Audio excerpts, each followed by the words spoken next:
we all can agree that the incarnation of God in Jesus signifies heaven touching earth, as Jesus took on flesh and became acquainted with the human condition.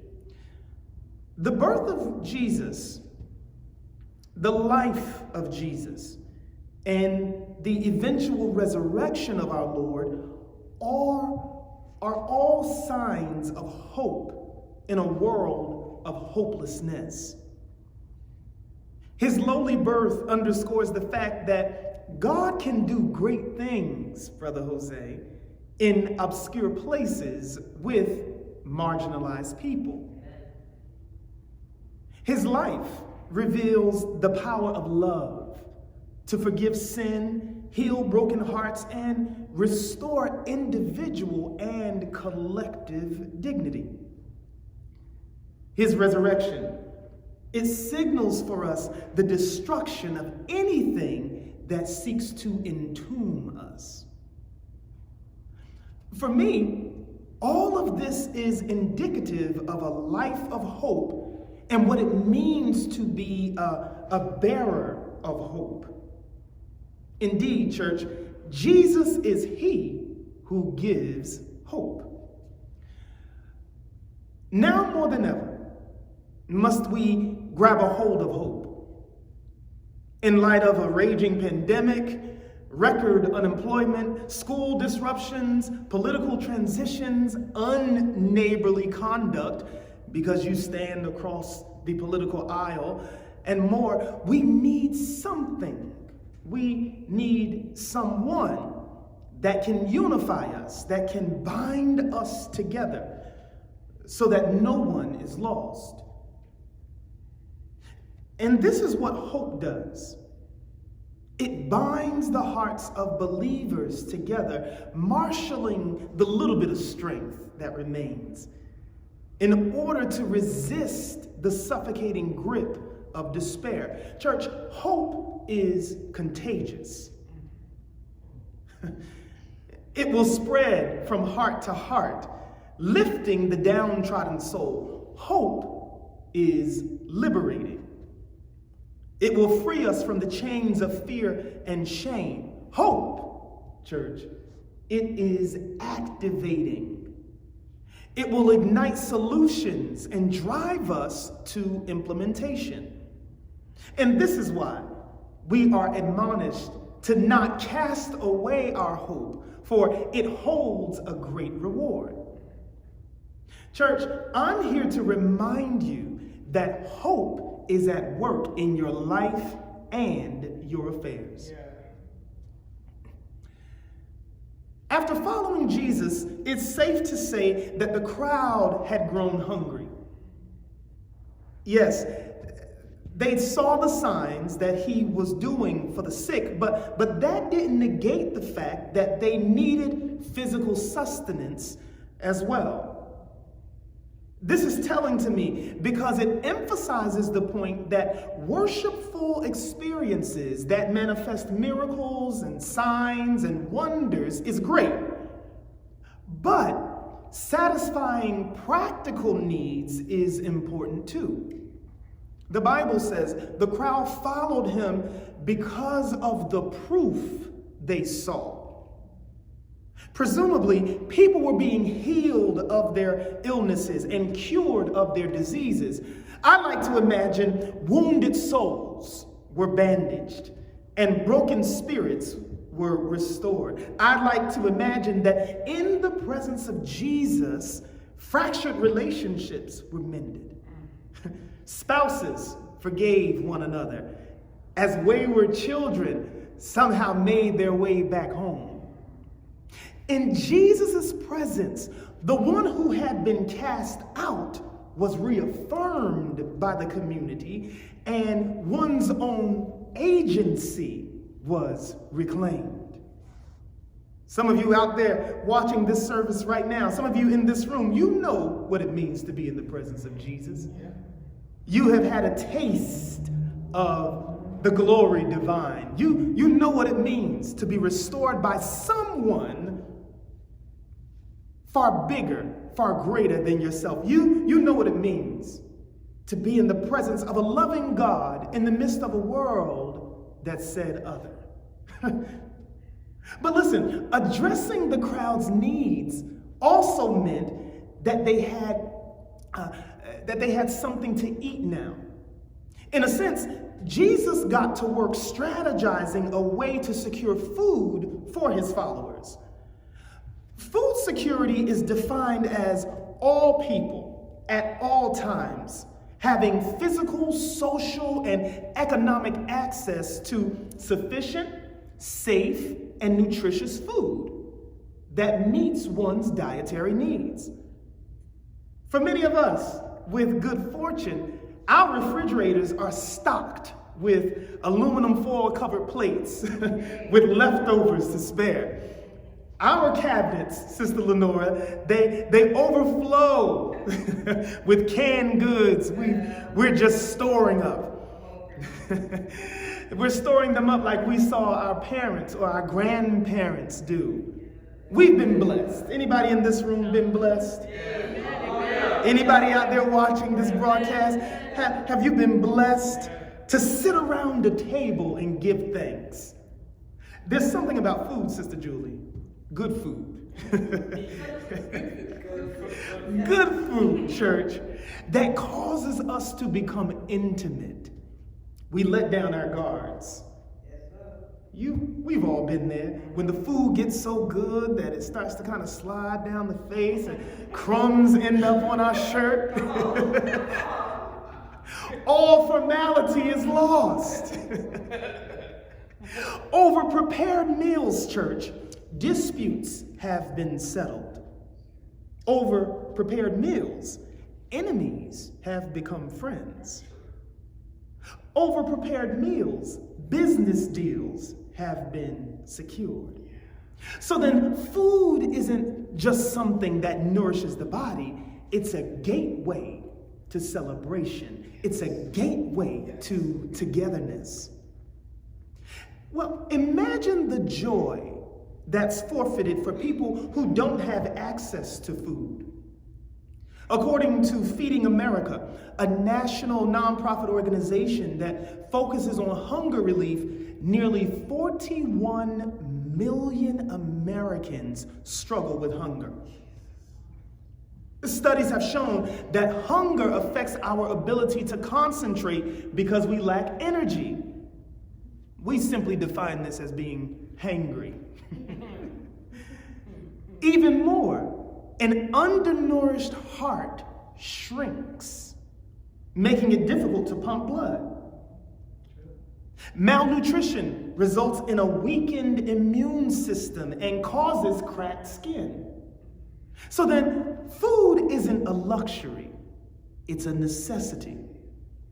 While Jesus was busy attending to their spiritual needs, he was also aware of their physical needs.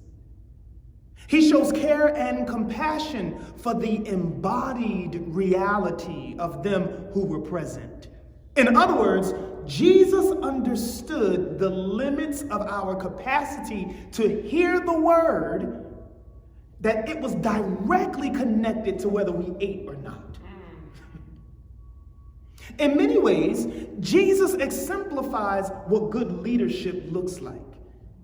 He doesn't prioritize spiritual needs above or over physical needs, nor vice versa. Instead, he holds the two in a dialectic to the extent that to be fed is to have both bread for the soul and bread for the stomach. Amen. Each Sunday, it's my responsibility to ensure that you have bread for your souls. And alongside our dedicated volunteer staff, like Sister Yvonne Malone and others here from the church, we provide hot meals to neighboring residents. Bread for the soul, church. It strengthens you to remain steadfast, unmovable, always abounding in the work of the Lord. But bread for the stomach gives you energy to withstand the fiery darts thrown by an enemy on your job. Bread for the soul. It steadies you in the face of personal challenges and public scrutiny. But bread for the stomach supports your ability to devise strategic plans for victory. Church, what I'm trying to say is that we need both. We need bread for the soul, and we need bread for the stomach. Good leaders are mindful to provide spiritual sustenance and practical provisions. Good leaders, they learn that no one is edified spiritually when their natural needs have gone unmet. Good leaders, following in the footsteps of Jesus, anticipate the needs of the spirit and the human body. Because, church, there is an embodied reality we live in. There must be real, materialized, tangible provisions to live on. While feeding our souls through prayer and worship and Bible study and personal devotion and other spiritual practices, while those things nourish our soul, without bread and water, we would soon fade. Our bodies would slowly succumb to malnutrition, and the consequence would be death. So, in short, Jesus knows this. And so he goes about to devise a plan to feed the 5,000 in front of him. Now, let me be clear here, though. And let me take this tangential road here. For everyone in this room, for all of you who are watching via live stream, if you aspire to be a pastor or long to stand in front of crowds, let me just kind of shake you back into reality. Pastoring is more than just preaching to people. It's more than just praying with people or receiving an applause for a good sermon. It's far more than that. It's about holding the spiritual and natural needs of people in tension and allowing God to give you a strategy to meet both needs. It's about spending. Can I talk a little bit about this? It's about spending your Thursdays in your office locked in study and prayer so that you can get up in front of the people and preach a word that touches their soul. Preach a word that gives them food for the spirit. But then it's also, it's about Monday morning strategy meetings, talking to your staff, talking to volunteers, rounding up people to make sure there's feet on the ground to do the work. That's the administration stuff. This right here with the lights and the cameras, this is all the accoutrements. But the real work happens behind the scenes. That's just a little tangential. That's just for those of you out there who are just hungry, hungry to pastor. Listen, once Jesus identified the potential problem, he strategized accordingly. So then, good leadership isn't just anticipating or recognizing an issue, but it's about developing a strategy to fix the issue. Seeing a young boy in the crowd with his lunchbox, Andrew, Simon Peter's brother, knew not that he was a cog in the wheel of solution to the problem. In truth, church, sometimes we stumble upon solutions to our problems and we don't even realize it. As soon as he mentioned the boy and his lunch, he follows with these words, quote, "But what are they among so many people?" In other words, Andrew, he shot down his own solution. Do you see that? The problem was in front of him. He saw the answer the first time, but his own lack of confidence within himself caused him to shoot down the solution that he saw. No one else had a chance to argue with the suggestion. He did it himself. Church, this is for those of you out there watching, those of you in this room who have the ability to identify the problem and can see a solution, but then choose to knock it down yourselves. Instead of following through with the solution you see, you construct for yourselves your own jury to tear it down. I don't want to stay there too much, but Andrew identifying the young boy and his dismissal of his own idea include two things. First, Andrew looked for a solution instead of doing what Philip did, heaping doubt upon the situation. Too often, people are prone to either identify a problem without coming up with a solution, or they simply heap more doubt upon the situation. I'm here to remind you all that it's easy to identify a problem. It takes very little energy to locate what's not working properly. I say this to my students all the time. It's easy to critique. After we have read a reading, after they have completed the homework assignment, and we get in class, typically the first thing they want to say is, I didn't like this reading because. It's easy, though, to pick up on what has been left out. It's easy to tear apart this sermon and say, well, he didn't go fully into the depth of John's gospel and what John's gospel means in comparison to the other synoptic gospels. It's easy to do that. It takes very little energy to critique. It takes very little energy to say, oh, you know, they didn't sound so good today. The choir, the praise team, they were a little off. That's easy to do. However, church, it takes energy. It takes real mental and physical ability to create solutions. Even if the solution isn't fully fleshed out, being a part of the remedy is far better than being a part of the solution. What I've come to realize, Brother Kenneth, is that we don't need people who say, Pastor, the light is out. I see the light is out. You see the light is out. We all see the light is out. What we need people to be able to do, Sister Julie, is to say, the light is out. Let me find out what light bulb goes there. Let me find a ladder. Let me find out a store where they sell that particular light. But that takes too much work. Jesus had already identified the problem.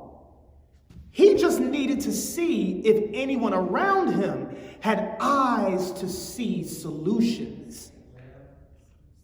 Philip misses it, but Andrew, he gets it. Although he doubted himself, his eyes were open to potential answers. Church, I'm here to challenge you. What potential solutions do you see? What answers have you been able to come up with? So you have identified the problem with your niece, your nephew, your cousin, but have you offered an alternative? Have you offered a different route for them to take? Church, in this season of our lives, we need to surround ourselves with people who are solution-minded. We need to be careful to surround ourselves with people who don't just point out the broken window, or don't just point out our bad attitude or our bad dispositions or our unhealthy habits. We need people who can say, this is the problem I've identified, but here's how I can help you. I'm here to tell all of you that you need someone who's willing to get to work fixing the problem with you. That's right. Tell somebody, stop taking the easy route. Stop taking the easy route and get to work solving the problem. But I hear some of you say, how are we going to solve the problem? Well, according to the text, Sister Julie, the answer you need to any question that arises is typically within the crowd. I like this. I like this because what that means then is that in the crowd, in our congregations, among our staff, among our volunteers, lies the answer to our problems. Now, you all know me, and you all know that I'm not one of those pastors who thinks I know it all, one of those pastors who has to have an answer to every question. I have no problem saying, I don't know. But I'm willing to find out. I'll search for it with you. I say that to say this. I have come to realize, church, that sometimes some of the solutions that we need are sitting right in the pews. It's the person, Brother Kenneth, who hasn't had a voice to speak. It's the person who has come to church every Sunday, participated in worship, quiet. But because of that, they've been observing. They've been watching. They've been seeing. And they have the know-how. This sermon is really for those of you out there who are inclined to kind of chill in church. This sermon is for those of you out there who are inclined to take the back seat. You might just be the solution the church needs. Your way of seeing something, your way of handling the situation, your innovative, creative mind, that might just be needed. But I also hear some of you say, well, Pastor, I've tried to be that, but the church itself has been harsh towards me or hasn't received me. I hear that too. I hear that. And that's an honest statement. Some of you have been ignored. That still doesn't negate the fact that you're the solution to the problem. I believe there's a boy in the crowd with the lunch, church. There's a girl somewhere with a little bottle of juice. There's a man or a woman who can do some bookkeeping. The crowd has within it the solution. The church has within it the solutions to food insecurity. The church has within it the solutions we need to the inequitable access to education and resources, answers to divested communities. The church has the answers. Like this crowd of people, which consisted of 5,000 men beside women and children, the church has at least one person who has the solution to the problems it faces. After organizing the crowd, Jesus took the loaves of fish, gave thanks, and distributed to everyone. Mercy. What a model. Amen. Yes, hallelujah. He took what they had, blessed it, gave thanks for it, and then gave it out. I'm here to tell you, if all you have in your congregation or around you are teachers, then take the gift of curriculum building, give thanks, and distribute it. If all you have around you are creative folk who think innovatively and ingeniously, then take those gifts, give thanks, and distribute it. Come up with some plays. Come up with some skits. I'm a firm believer that not every sermon needs to be preached. Maybe they need to be acted out.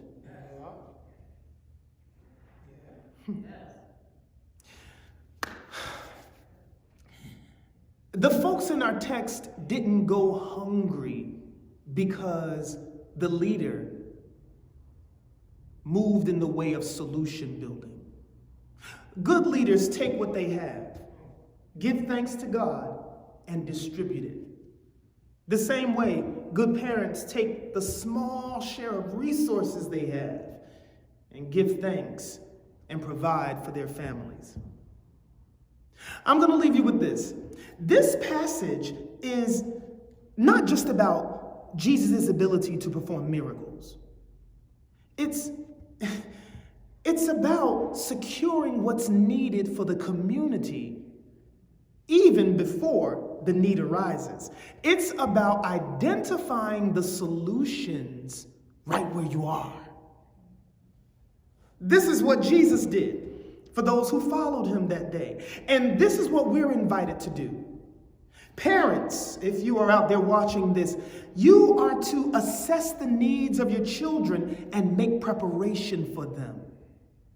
Pastors, we are to prepare sermons alongside preparing community outreach. Spouses, you are to anticipate the needs of one another and craft a solution. Be ready. Pastors are to anticipate the needs of the congregation and community and prepare ways for people's souls to be fed and their bodies to be fed. Congregants are to locate solutions and not heap problems upon problems. Church, this passage is about those who give hope by way of solution. There they were, worshiping in the space with Jesus. Miracle.